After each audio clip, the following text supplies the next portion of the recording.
I'm Doug Fern, and this is my take on music recording. This is the second half of the conversation I had with engineer, producer, musician, and songwriter Obie O'Brien. Obie is best known for his longtime work with Jon Bon Jovi, but, as you will hear, he has done many things in his career. We talk about remixing Motown hits, restoring 1,000 reels of 2-inch tape from the Bon Jovi tours, and his latest venture, a vinyl pressing plant. But we started off talking about his own studio in Pennsylvania. Well, how this came about was I'm hanging out with John one night, and we're having dinner, and he goes, listen, let's sell the studio. I'm like, what? I love that place. He goes, yeah, I know. But he goes, nobody wants to come to Red Bank, New Jersey to record anymore. They want to be in Nashville or New York or London or, they don't want to be here. They don't enjoy it, sell everything. And I was heartbroken. And I remember driving home. I was pissed off and heartbroken at the same time because we opened up the first sanctuary in his home in Rumson in 1988. And then over the years, we did so much music in there. And then other people came in there and recorded. John would let people come and record if they didn't have the money to go someplace else, or it was a big artist wanting to get out of the city. So I wrote him like a love letter about the studio. I said, you know what? Just in case you've forgotten, and I listed everything that we had done and all the great funny times that we had in there. And he was like, look, I know you bought gear in here and you sold it to me for a nickel. Take the stuff that you want. And I don't want to piecemeal it. Find somebody to come and buy everything. So I came home and talked to my wife. I said, look, I want to buy everything. And she's like, did you win the lottery? I mean, do you have a pile of cash I don't know about? I go, no. I go, let's hawk stuff and let's build a studio here at our home. And it won't be a commercial studio, but we'll work with artists that we think deserve a shot. And she was like, my wife's in the theater, and she does that all the time.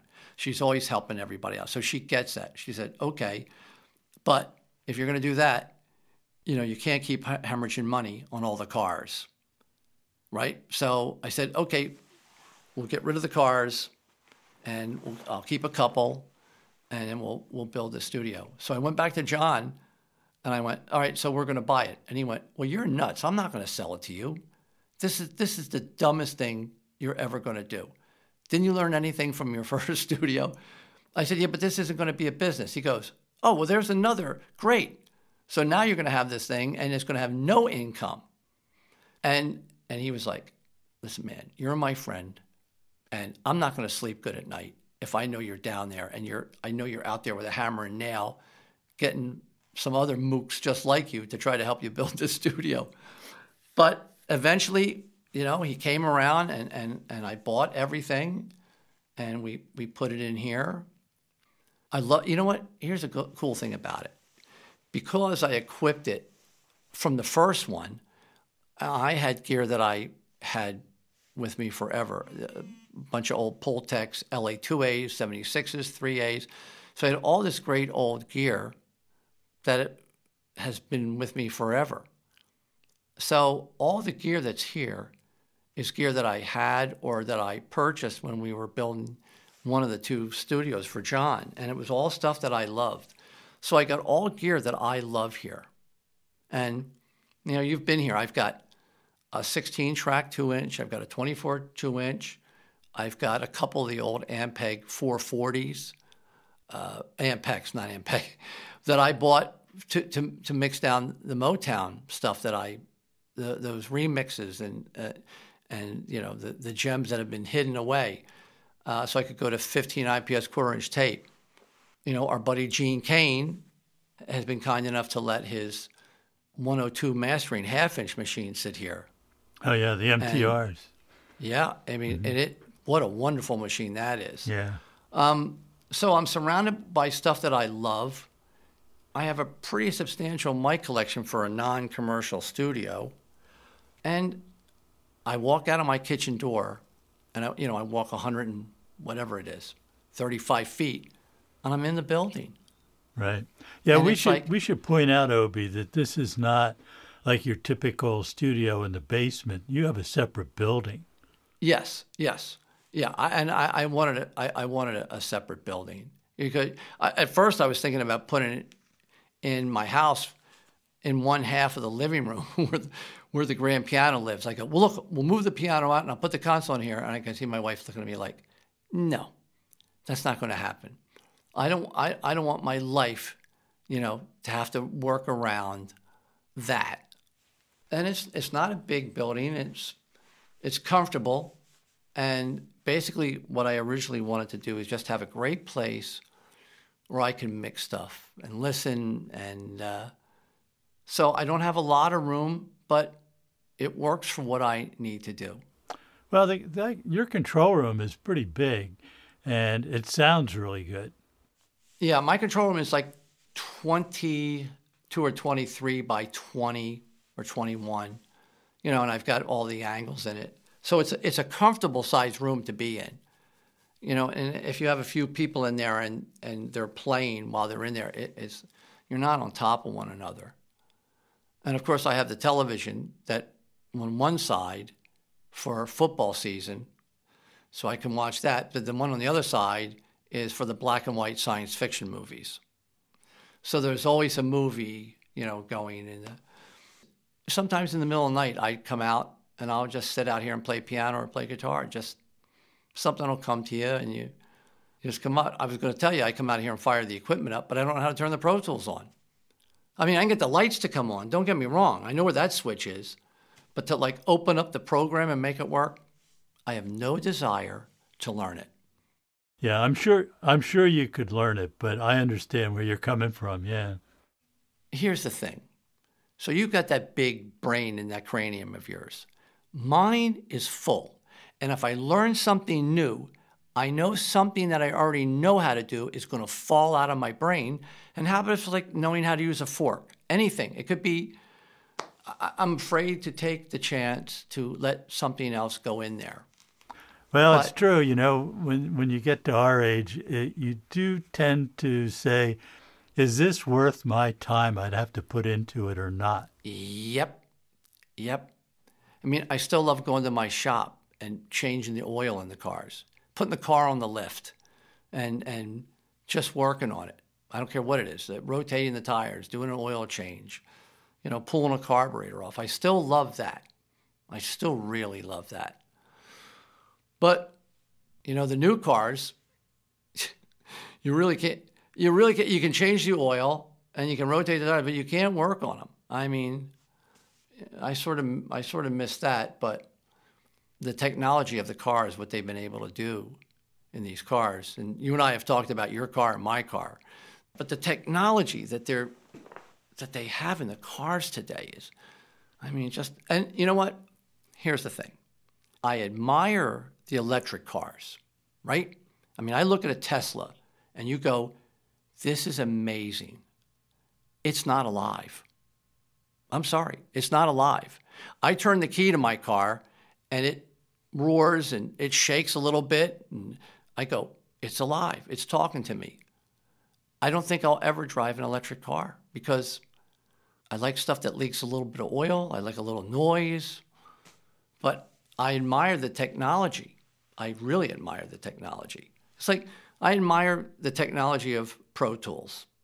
I mean, this is amazing. We went from having, when I started it was 8 and 16 track. Now you have a gazillion tracks. A gazillion. And I don't know if it's for better or worse. It's just up to the people that are using it.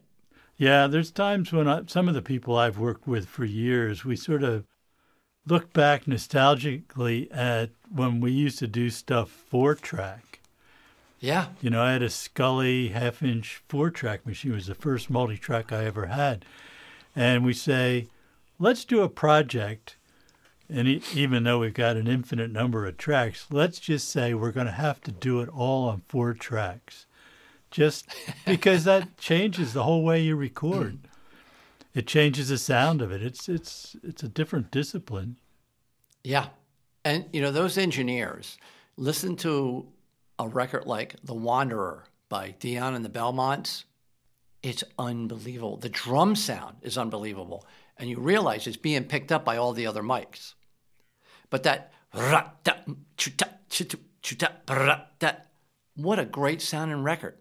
What a great sounding record. And you used to be able to tell what studio they were done in by the sound of the record. You could hear the ambience and you knew, well, that was Columbia Studios or wherever.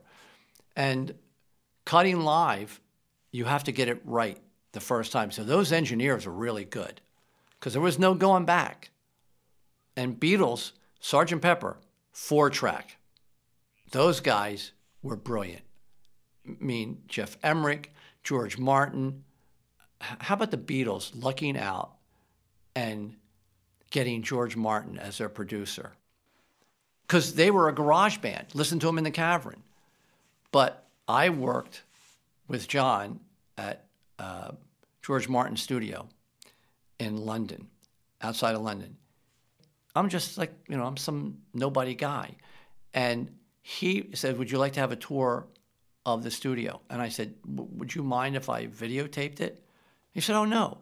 I'm walking behind George Martin, videotaping George Martin, giving me a tour of the studio.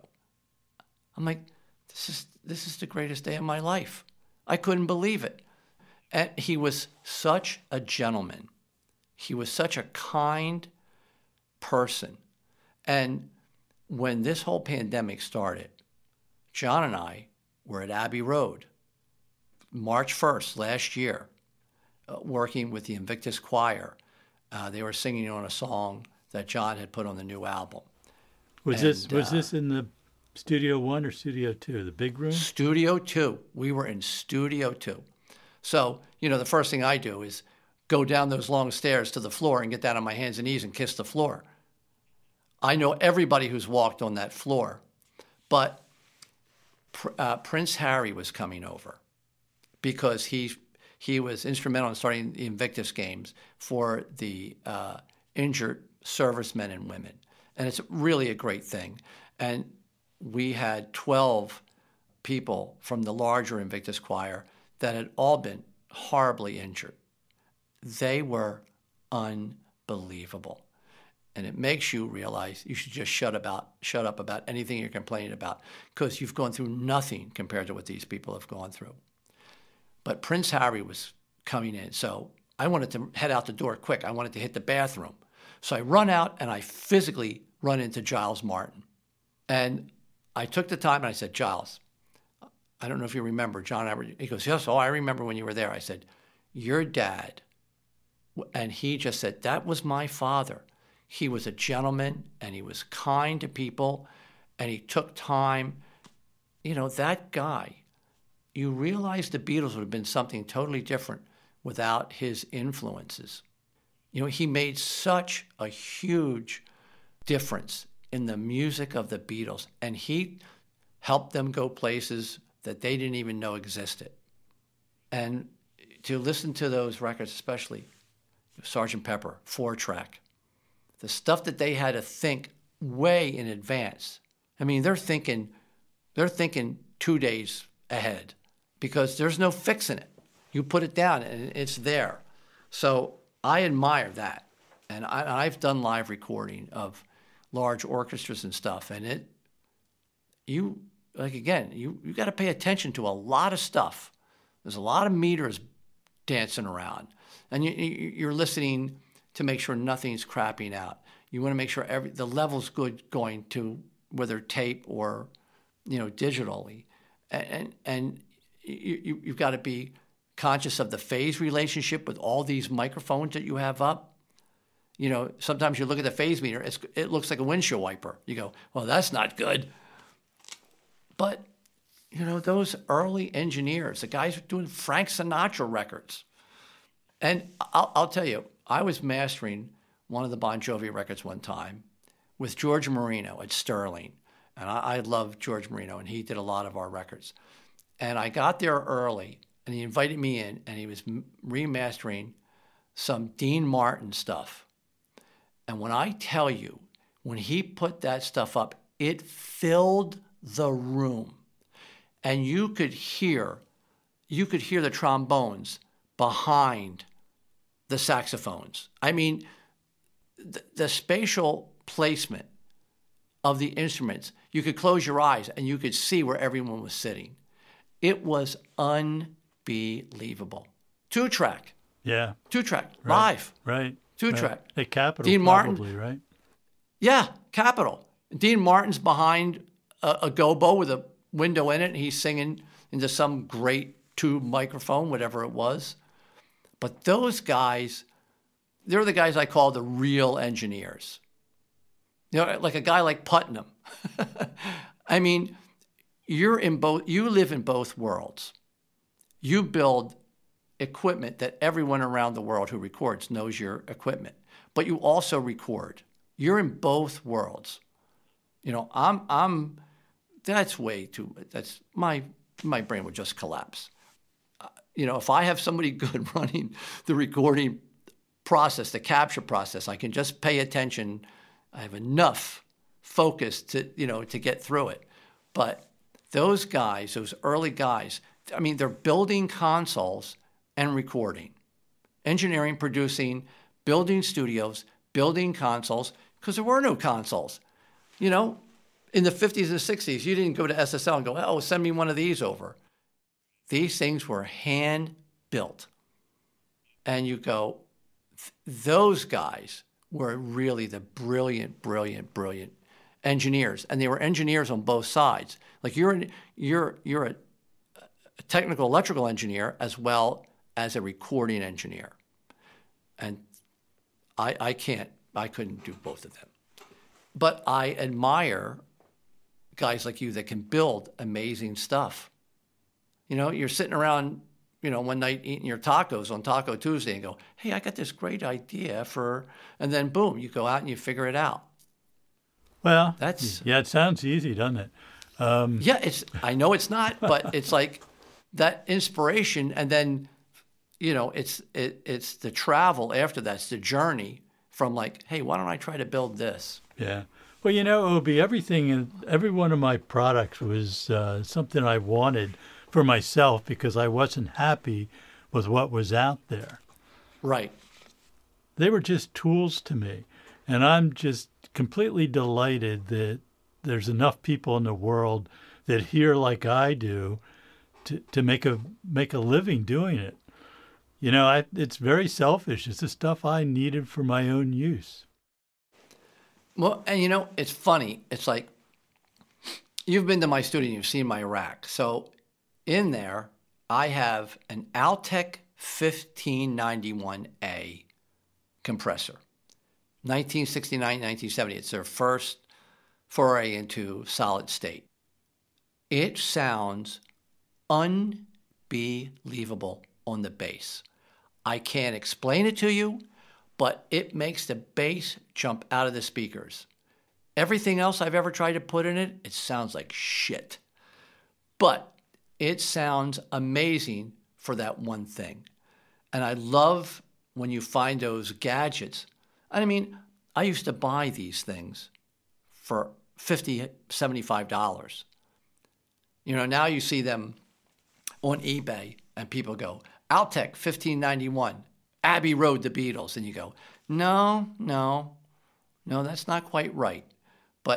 And people and the prices have skyrocketed and people are buying them. And you go, wow. Because the people don't know. They don't research it. You know, somebody will say, oh, I know they did something with some Altec compressor. You know, of course, it was an Altec 436 that the EMI engineers re-engineered. And because this Altec stuff, as you know, was for telephone use and for civil defense. So if the Ruskies dropped the bomb, those giant horns on top of buildings, when they were telling you, you know, duck and cover, it's going through that compressor so it doesn't explode the driver. That's what they were made for. You know, and here we are, we're taking it into studios with all kinds of gear worth all kinds of money, and just saying, I wonder if it'll work on this. And you just keep putting crap through it. Well, snare drum doesn't work. Bass drum doesn't work. Guitar, ooh, it's horrible on guitar. You put the bass in there and you go, magic. Yep, I find that's true with microphones. Every time I get a new mic, I spend like these days it's even longer because there's so few sessions. But, you say, I wonder what it'll do on this. Wonder what it would do on that, So same sort of thing. And, the fascination with the old vintage Neumann mics and all, which are great, but they don't sound like they did when they were new. Right. And then no two sound the same. And no two sound the same. And most of them have been repaired or modified. And when we were doing the sessions at Abbey Road, I remember reading one of the books, something about when a microphone got pulled into a session, they would log it because they wanted to know how many hours the tube was on. So, the assistant who was great over there said, hey, Obie, what would you like? I go, I want the Beatle mics. Doesn't everybody who come in here? And he goes, yes. And they brought out all these Neumanns. And I said, there's this great picture of John Lennon and Paul McCartney standing across from one another. And John Lennon's playing the Gibson. He goes, it's that mic right there. I think I showed you some of my mic pictures. I took like 50 pictures of the microphones in a stand. Yeah, I know. I did the same thing when I was there. You can't help yourself. Right. Nobody cares but you and me. You show it to people and their eyes are glazing over. Right. But knowing what music they made. Right. And, there's iconic shots of the Beatles. And I stood on that stairway coming down from the control room. And I go, the drums were right there. I mean, for me and for you, and here's the thing, people don't realize, EMI Studios opened up in 1931. In 10 years, that place is 100 years old. Columbia Studios that opened in New York in 1948 lasted until 1984, right? These studios, the power station, they shine real bright and then it's gone. Media Sound, all those studios, they have their moment in the sun. But to have a studio that's going to be 100 years old and is booked out a year, I mean, good luck getting in there, and good luck getting in the studio too. But again, the people at Abbey Road are so wonderful. And the woman who manages over there, Fiona, is a sweetheart, the kindest, nicest woman, and they go out of the way to help you any way they can. And I mean, that's what's great. Here's this place that's iconic, that can, they could be real dicks about it and go, we're Abbey Road, but they're not. They act like they've just opened and they just want to do music because they love it. And everyone there loves it. You talk to everyone. You talk to the guy at the desk. I sat and talked to the guy at the front desk for 2 hours one night after we were done. And he's a musician, and he just wants to be there. He doesn't care what he's doing. He wants to feel that energy. And he's hoping... There's something about walking into studio, too, that even if you had no idea of the history of that, anybody, with any kind of musical sense would feel that room. Yeah. And even though it's not a particularly comfortable room, it's... No, it's small... and you're sideways to the window, and to see anybody, you have to stand up to look down because they're far down. But it's magic. It's just that magic room, and it's like the first time I went to Motown and went through that studio, you go, okay, it's not really the studio. The magic came from someplace else there. The engineers, the producers, the writers, the artists, the stuff they did. And when you go into that room, and so I do a lot of those Motown remixes, right? And and a lot of them are 3-track. So you put up the drum track, and a lot of times it's the bass and the drums.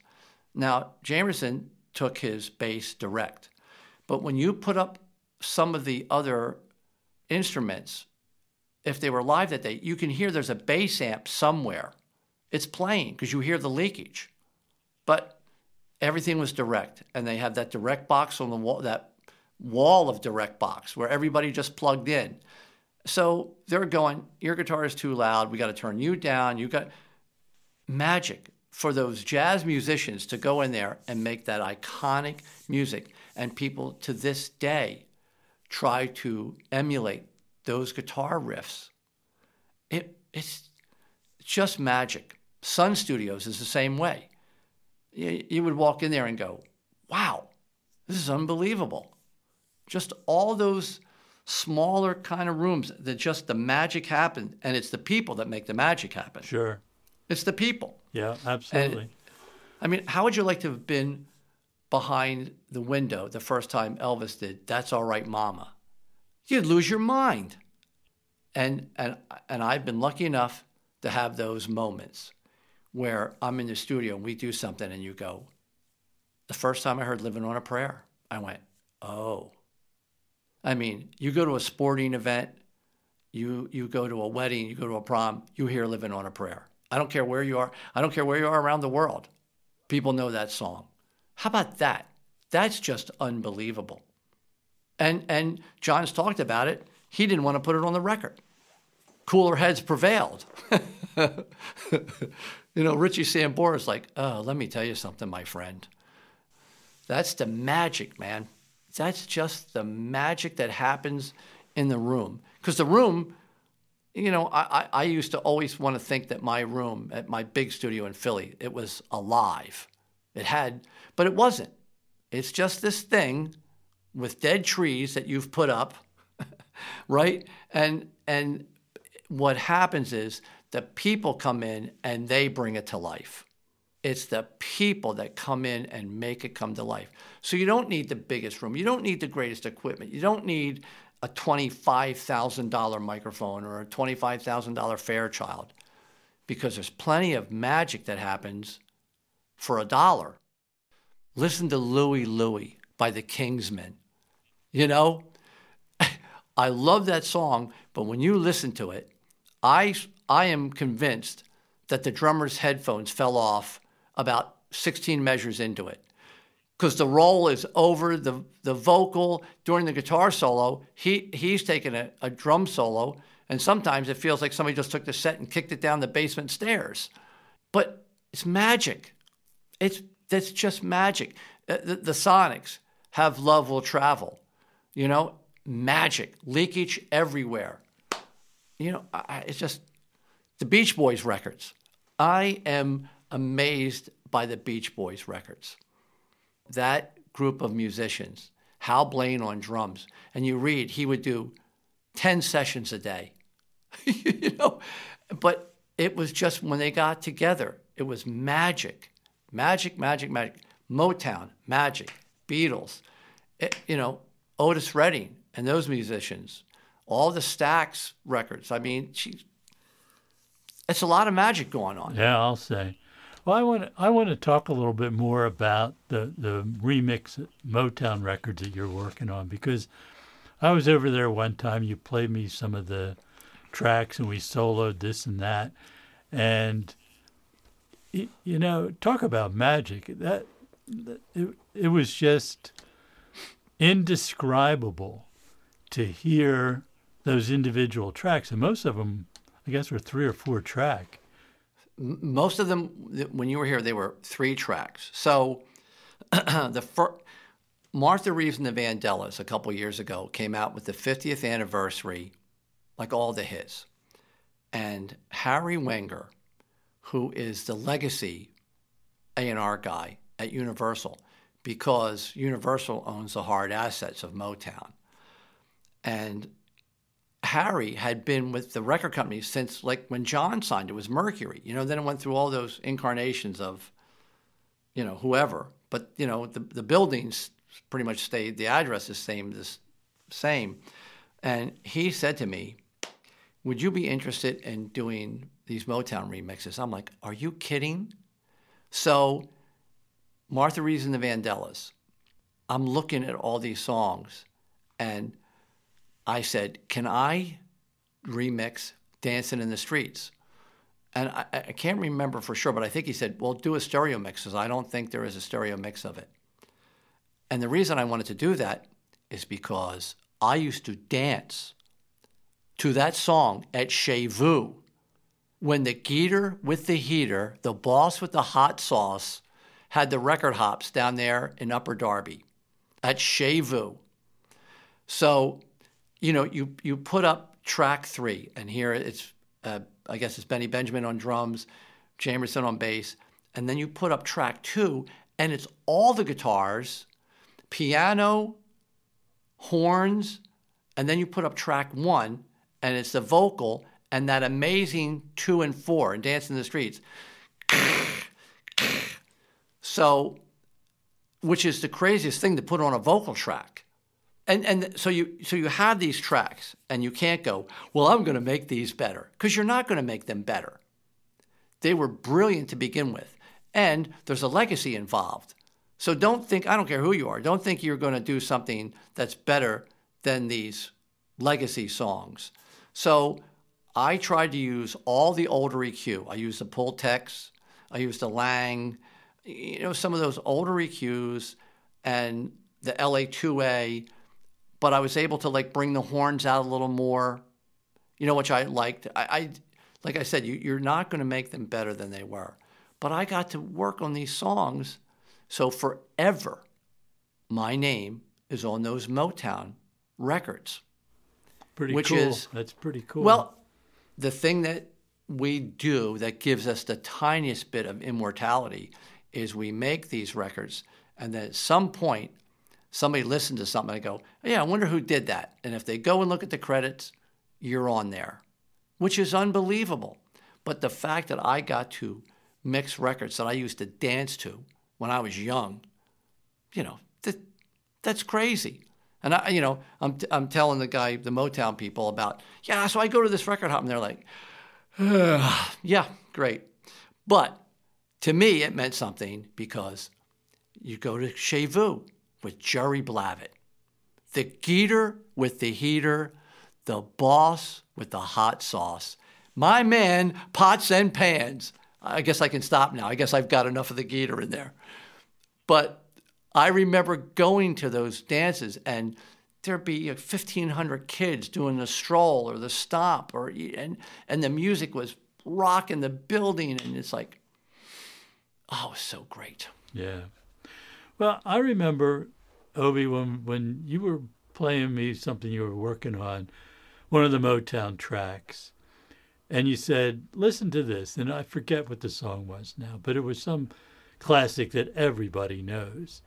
And you said, listen, there's stuff in here that I bet you never knew was in there. Yeah. And you somehow managed to bring them out, and not to change the original sound of the record at all, but it just brought stuff out that were new things to amaze you. Again, I tried to be very careful with it, but you would find those gems in there, and you would find, especially when they went to 8-track stuff, there's a whole track of strings or horns that you've never heard before, didn't make the record. And you pull that up, that's the stuff that you go, wow. So I've loved doing the Motown stuff. Some of the artists, they still have to get approval to release it. Like Stevie Wonder is one of them. The thing is, you're working on this stuff, and they're going to play this for Stevie Wonder. Stevie Wonder doesn't know me, but he's going to listen to something that I did on one of his songs. And he could say, oh, it sucks, or yeah, let's do it. And I love a lot of the songs that I did on those box sets. Like, I leave the front and the rear end on it. You know what I mean? So you hear the guy go 1, 2, 3, and you hear them start. And then at the end, you hear the song sort of fall apart, and musicians are talking to each other, or the artist is talking to someone in the control room. And I do that because that would be what I wanted to hear if I found some new Beatles thing. Somebody goes, hey, we've got this great thing where they're talking to each other at the end of Paperback Writer. I'm going to buy it. So when we did the box set for Bon Jovi, same thing. We were like, we're not going to put any hits on this. We're going to empty the vault out of every demo that never made it. And I left the talking in because I knew the fans would love it because that's what I love. And I figured that's the Motown people. If they love Motown, they're going to want to hear the producer talking to them. Or they're going to want to hear the drummer saying something to the control room at the end of the song. It's like you get to be more a part of it. Now you're in the studio with them. That has been one of the coolest things I've ever gotten to do. Thank you, Harry Wenger. Yeah, and I'm pretty sure it was Smokey Robinson, probably an 8-track where his vocal was completely isolated. You remember that? You played that for me, and it was just like, wow, why don't we have singers like that? Right, and here's the thing: you'd have 2 vocal tracks. One made the record, one didn't. Yeah. Whether it was a lyric problem, because you put it up and the vocal is phenomenal, both of them. And it's like they got to pick from 2 unbelievable vocals.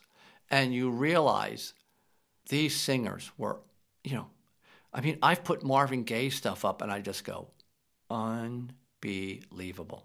This is unbelievable. It's Motown. The only thing that would top that is if anybody ever called me and said, we want you to do something on one of these Beatle tracks. And I don't know if I would do it because I would know that I would die the next day. Because that's how the universe works. Look, people would always say to me, oh, you have this great job and you travel around there. I go, yeah, the Eagles haven't won a Super Bowl. And that's all I ever wanted. And then after they won, I'm like, oh, shit. I bet you I get like hit by a bus tomorrow. So I was very careful for that week after the Super Bowl win. It's that magic of that music. Those records collectively, those artists, Diana Ross, Stevie Wonder, Martha Reeves and the Vandellas. You could go on and on and on about all the great artists, and they were all phenomenal. And I got to do a bunch of them and put my name on. Yeah. What an opportunity. Yeah, and then Harry Wenger, he also taught a class in New York. He knows more about Motown than any human being I've ever spoke to. And he is a guy who's music driven. He does his job because he loves the music. Right. Which is what it should be. Yes. He's like us. And a lot of times, people slag people at the record companies. And I've been around the guys that shouldn't be doing music at those record companies, right? We've all been around them. Yeah. You go, how did this guy get this job? He shouldn't be doing this. But Harry's one of those guys who understands the music. And he'll call me up and go, hey, remix that. The snare drum's not bright enough. Listen to the original records. And he's absolutely right. So, it's a labor of love. Well, look, Obie, completely switching directions here. I wanted to just talk a little bit about your latest venture, which is building a vinyl pressing plant. Well, so my buddy Phil Nicolo, who we've talked about and I love that guy. He has been talking about vinyl for years. It was really his baby. I remember saying to him one day, I go, look, if you really want to do this, I'll do this with you. He took me up on it. I was like, shit, now what do I do? But we looked around for a building. We were looking at the gear because there's a couple companies now that make brand new pressing units that are beautiful. It's not like, you ever see pictures of the pressing plants in the 50s and the 60s? Yeah. You don't want to go in there. No, they look like the coal miners who were coming out of the West Virginia coal mines. It was a dirty, filthy job. But now there's companies making these pressing units that are run with like Siemens computers, and you can dial everything in right to make a beautiful record. Because there's a lot that goes on. A lot of heat, a lot of cold, a lot of hydraulic pressure. so we're looking at buildings and looking at buildings. I happen to walk in a building that's in the vicinity of the town where I live. And it was a beauty salon. And I walk into the back area. That's this big open area.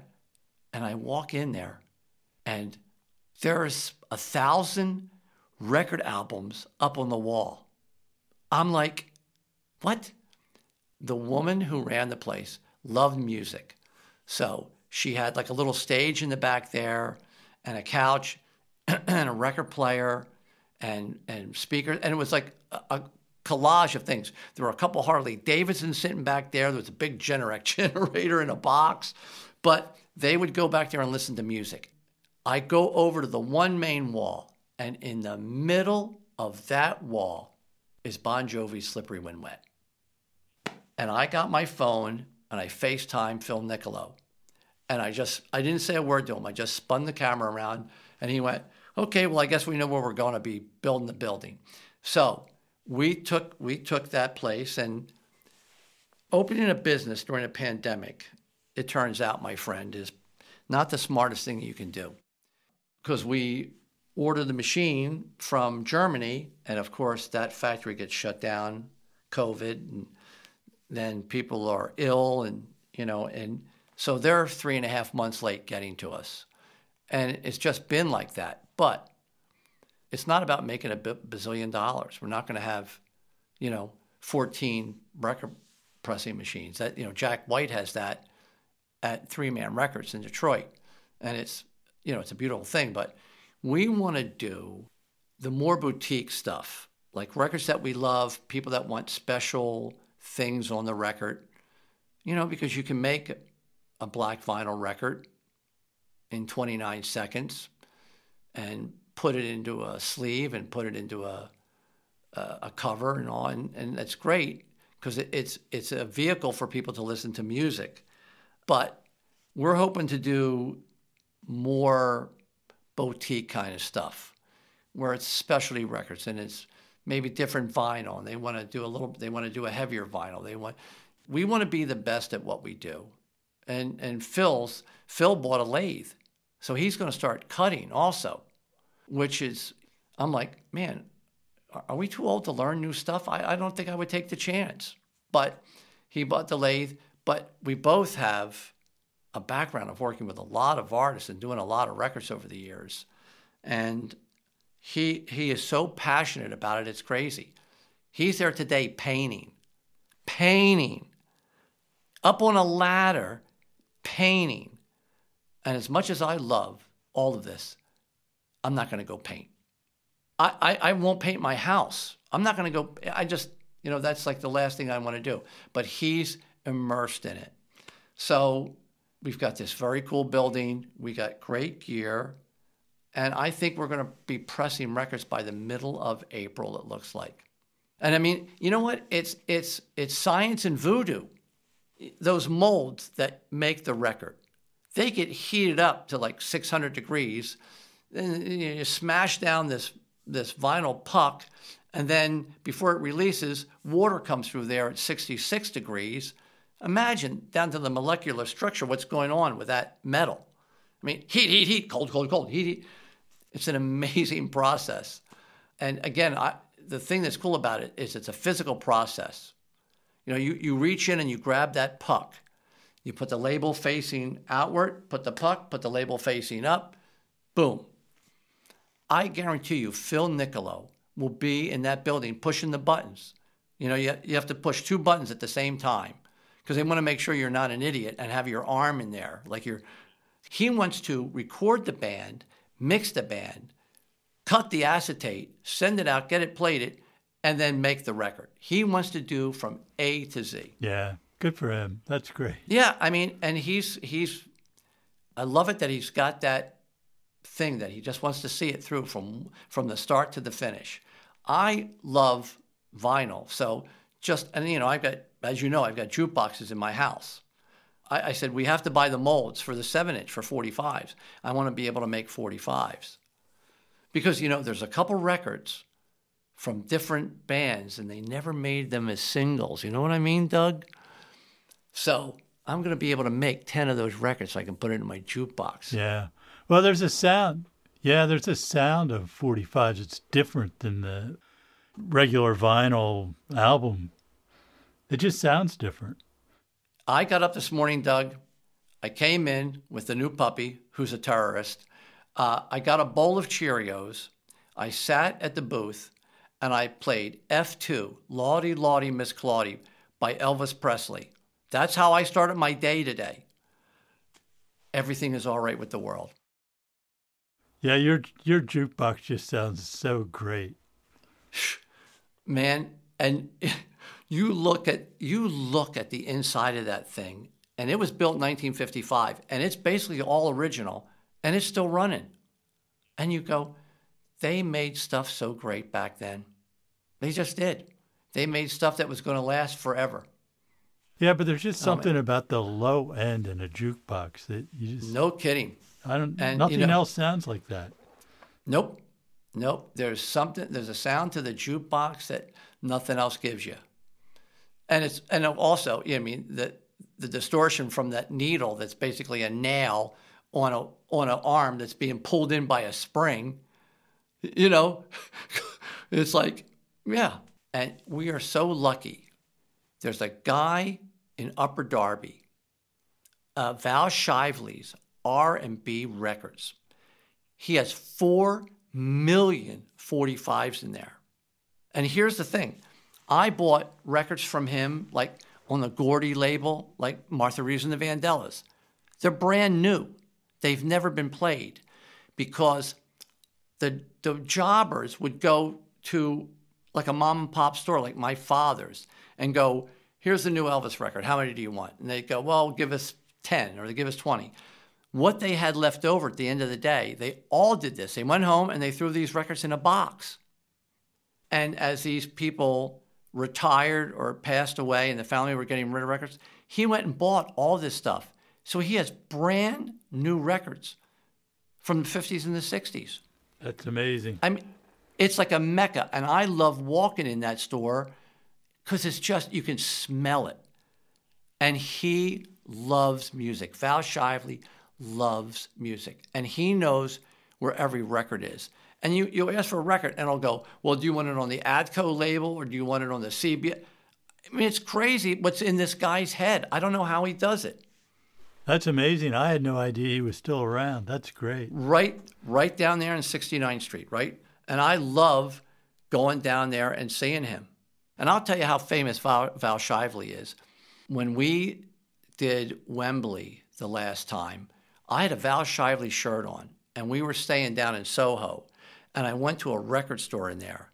And the guy behind the counter saw my Val Shively shirt and lost his shit. I said, well, I've got pictures of Val. He made me show him the pictures I had on my phone of Val Shively and his store. So I love that. They're preserving something that people have tried to throw away more than once. And it's like us, Doug. And we're still here. We're still here. We're still here, God damn it. Uh-huh. Oh, man. Hey, can we give a plug to our new vinyl place? Yeah, sure. You can go to the website. It's Studio 4, that's the number 4, vinyl.com. Well, one more thing I wanted to talk about briefly is all those 2-inch masters you have from the Bon Jovi tours and how you're restoring those. I think that's a really fascinating process. Well, as you know, all the companies, they were changing their formulas in the 70s, late 70s and 80s because they wanted to be able to record hotter just to make the signal to noise better. But basically, you're trying to explain to people that, well, here's this 2-inch piece of Mylar that's real thin, and then there's a slurry that has iron oxide in it, because that's going to accept that fairly weak magnetic signal from the head. And then there's a binding agent that puts those two together. And as we all know, over the years, there was a thing called the sticky shed syndrome. So you would put a tape on a machine, and before your eyes, it would physically fall apart. And I have seen 2-inch tape machines get stopped jam up so bad from this stuff, it stops. And you can see it like it's going to snap the tape. So what you have to do to bring these back so you can play them is bake them. And what that does is reinvigorates the binding agent. It gets rid of all the moisture. So once you do that, you can play them again. And I'm not sure how long it lasts. Somebody says 3 months, somebody says 6. And then the whole thing is baking them. What's the best way to bake them? Well, you read and you got to get this certain company scientific oven because it holds it within 1/10 of a degree. I'm going, oh, that's pretty impressive, but they're pretty expensive. I happened to be going through the internet one night and I found the patent that Ampex took out on it, which is because it's just you're baking the tapes. I mean, how do you patent that? I didn't quite get it. What are they going to stand at everybody's kitchen and make sure you're not using mom's oven to bake a tape? But as I got into it and I found some other stuff, they were experimenting and they were throwing it in like a convection oven where the temperature swung 12, 13 degrees. So I realized it doesn't have to be so precise. I did some tests. So I took my heat gun, my temperature gun that I use, like when we're working on an engine, I'll go to each one of the exhaust pipes coming out. And you can look and say, well, this one's running real cool, this one's running real hot. So once you get them in an oven, it's like having a piece of iron in there. So it absorbs all this heat. Even if the oven comes down a few degrees, that thing doesn't change. Yeah. You know what I mean? It retains the heat. True. Yeah. So sure. It's all that mass. It's all that mass. And I mean, pick up a 2-inch reel of tape. It's heavy. Yeah. It's like picking up a barbell. Yeah. So I'm looking around at all this stuff, and I see in the Sunday paper an ad for, that Cabela's place? It says, like, people go there that hunt and fish. They have a food dehydrator that goes to 160 degrees. And I'm looking at it. I said, we got to go look at this. Drive down to Delaware, look at one. I realized if I redo the shelving, I can put 8 2-inch tapes in there. And I bake them at about 145 degrees. I put it on. I bake them for 9 hours, right? I put the timer on. So at midnight, I'll go in and put 8 in, put the timer on, because you want them to cool down naturally. You don't want to just pull them out. Because, then you've got these difference in heat and cold temperatures. You're going to get moisture again. So leave them cool down naturally in the oven. So every 12 hours, I can do 8 reels of tape. So I went to Cabela's and bought a $499 oven that people dry like deer meat and apricots. And it works great. I can set the temperature. I can set the time. I can walk away from it. The first day I wanted to make sure it didn't burn the house down, and it didn't. I can do it with that. So I'm doing all the 2-inch tapes that are on 10-inch reels because I can't fit the giant reels on my tape machine. But then we have so many formats, the Sony 3324, the Sony 3348. We have Mitsubishi 32 track. Remember that for like a minute? Yeah. That was the hot thing. Yeah. Believe it or not, a lot of the mobile trucks in Europe were using the Mitsubishi 32. And of course, Nashville. To this day? Well, they still have them. They don't use them, but they still have them tucked away someplace. Yeah, you saw those at Abbey Road in the hallway there. Yeah. They had every tape machine ever made. Ever made. Yeah. And so, it's an overwhelming amount of work. So, well, how many reels total do you have? Oh, 1,000.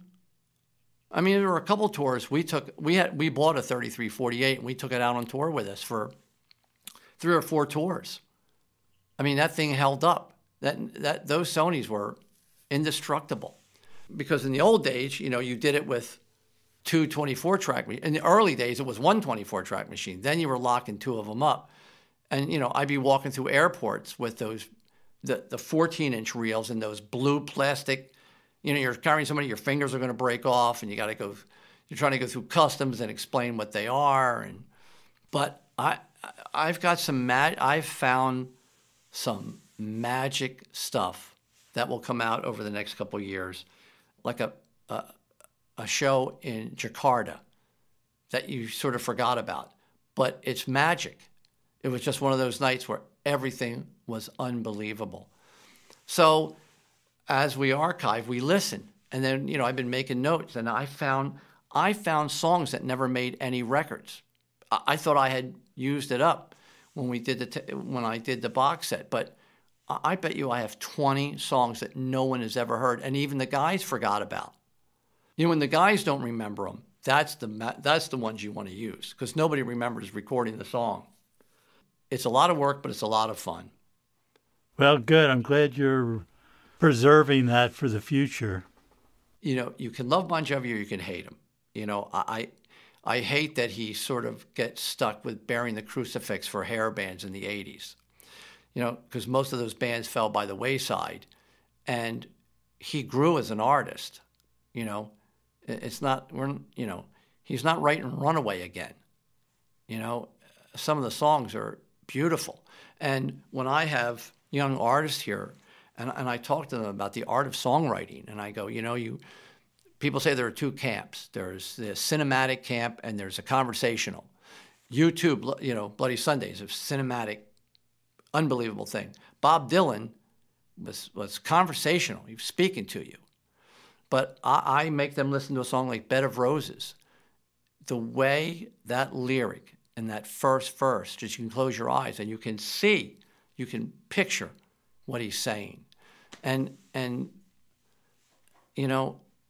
whatever you think, it's more than just the music they make. It's the person that they are. And what else do they do for the world? He has done way more than put money in his pocket. He has helped untold amounts of people, and I have seen it where he, I'm not saying write a check and here you go away. Got involved and helped people in terrible situations. He's always done it. His wife has always done it.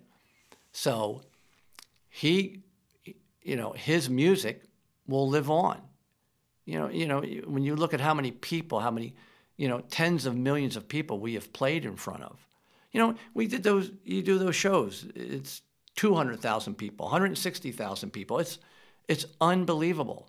When a band can do an entire tour, stadiums, not arena, stadiums, from one end of the world in 2019, we started in Moscow, came across Europe, went down and ended in Israel.